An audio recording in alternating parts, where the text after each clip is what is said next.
We've talked about the actual Whipple operation and the technical parts of it, but I'd like to talk now about the hospital stay and what you can expect for the first few months after recovering from a Whipple procedure. Immediately after surgery, patients will go either to a step-down unit or an intensive care unit, depending on how your medical condition is. If you're healthy without any major significant medical problems, then more likely to go to a step-down unit. If you have a lot of medical problems that need to be managed, then you may spend a day in the intensive care unit. After a day or two, though, you'll be on a regular floor ward. The first day you'll have a tube in your nose called a nasogastric tube. We generally will get the breathing tube out right after surgery, so the patients will wake up without any breathing tube in. You'll have a little oxygen on, and then there's a tube in the nose called the nasogastric tube. That would be a tube that would go through the esophagus and would be in the stomach that will get any stomach juices out. But after about the first day or second day, we'll go ahead and remove that tube. And we'd like you to get out of bed the next day after surgery. The first day in the afternoon, dangle with the feet on the edge of the bed, but we'd like you sitting up in a chair the next day after surgery. And by the first afternoon of surgery, as long as your medical condition allows it, we'd like you walking out into the hallway. We really want to get you up and around and ambulating, that is walking in the hallways, because that will help prevent pneumonia, that'll help prevent blood clots and infections as well. You'll have a little spirometer to help with your breathing, and you'll be getting an anticoagulant called heparin or Lovenox to help prevent blood clots. But early mobilization and getting up and around after surgery is very critical for your recovery and to avoid complications. The hospital stay, as I mentioned, is about an average of about 7 to 9 days. And obviously if there's a complication, which can occur in about 30 to 40% of patients. So again, the Whipple procedure is a fairly complicated surgery and complications do occur. Fortunately, out of that 30 to 40% of complications, only about 15 or 20% are what we would call severe or major complications, and most of those can be managed conservatively without additional surgery. So you'll be eating probably by about the fourth to fifth day, we'll start you on liquids, and then solid food after 24 hours of liquid. So hopefully by day 5 or 6, we'll be eating food. Now, it's generally a slow start. You won't be eating 3 large meals a day or whatever you're accustomed to eating. Generally, what we're looking for is to eat more frequent small meals. So generally, during the first few weeks and even month after surgery, we really encourage our patients to eat meals in small quantities more frequently. We will generally initially ask that you be on a low-fat diet and then gradually increase the types of foods that you're eating, basically trial and error over the next few weeks. I would also ask that you avoid nuts, popcorn, anything that's greasy, fried, any heavy vegetables, which we will call roughage, like Brussels sprouts, cabbage, cauliflower. Those heavy vegetables tend to bind patients up after these types of procedures and can also cause a lot of gas and bloating.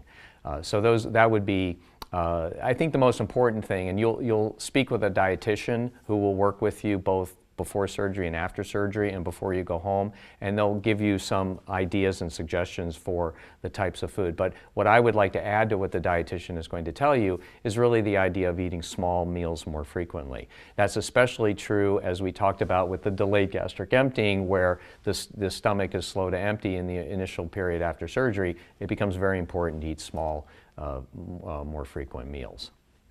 Patients are always interested in questions about when can you return to work, what limitations might you have, driving, use of pain pills. What I would say is that generally we'll see patients back about 2 weeks after surgery, anywhere from 1 to 2 weeks depending on how the surgery went. Generally we'll ask that you not drive during those first few weeks after surgery until we see you back for your first post-op check. The drains will generally have been removed when you go home. Occasionally you may go home with the drain, and we will do teaching on the management of the drain at the time of your discharge. You will go home on some pain pills, and we ask that you take those as needed. Generally you'll need it for a few weeks after surgery, but we ask you that you please don't drive while you're still taking the pain pills. We don't want you doing any straining or heavy lifting, anything more than about 20 to 25 pounds. Anything that causes discomfort in the abdomen, in all likelihood, you'll be getting an up and down incision, and anything that causes straining or discomfort on that incision you shouldn't be doing. So really anything bending over, lifting, pushing something heavy, we would encourage you not to do that for the first few weeks, and ask family members to help you with that. But you can take a shower, you can do light activity. We encourage that. Stairs are perfectly fine. We would like you to get out of the house and try to walk and exercise. Maybe if you go to the mall, you can walk in the mall. Just have your significant other or family or friend drive you for those first few weeks. Once we see you back in the clinic, we'll go over whether or not it's okay to drive, whether or not you need to be taking any pain medicine. In certain cases, you can add to the pain medicine by taking Tylenol or Motrin. Please discuss that with us, obviously, first before you do that.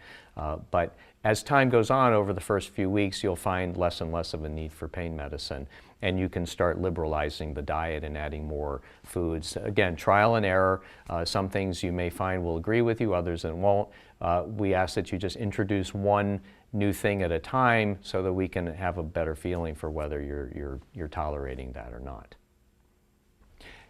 At the time of discharge, your nurse will go over with you things that would require you to call us to let us know if there's a problem. Again, the Whipple procedure is a fairly large operation, and you can get infections even after you go home. So most of the major problems we see after the surgery will occur during your hospital stay, but sometimes the healing will continue on for a number of weeks, and you may find that there's a problem even after surgery when you go home. So we're concerned about any drainage from the incision or the drain site, any kind of drainage, whether it's thick or clear. We would like to know about it so that we can see if there's a problem.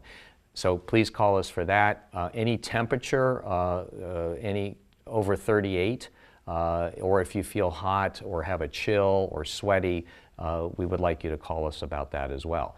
Also, if you're having problems eating, if you're nauseated, if you vomit, if you feel bloated, or even if you're just not able to eat, you don't feel like you're able to drink as much or eat as much, if you feel dehydrated, those would all be things that we definitely want to know about. If you can, before you call us, check your pulse rate and see what that is. You can do it over 30 seconds or a minute. If you have the ability to do other vital signs like a blood pressure, that'd be great. But if you can just check your pulse, your temperature, and be ready to tell us how you're doing in terms of how you feel, then we have a 24/7 coverage. At night, there'll be one of our surgeons on call. During the day, you can call the GI center and talk to one of our nurses, and obviously we're available at any point if you're having a problem.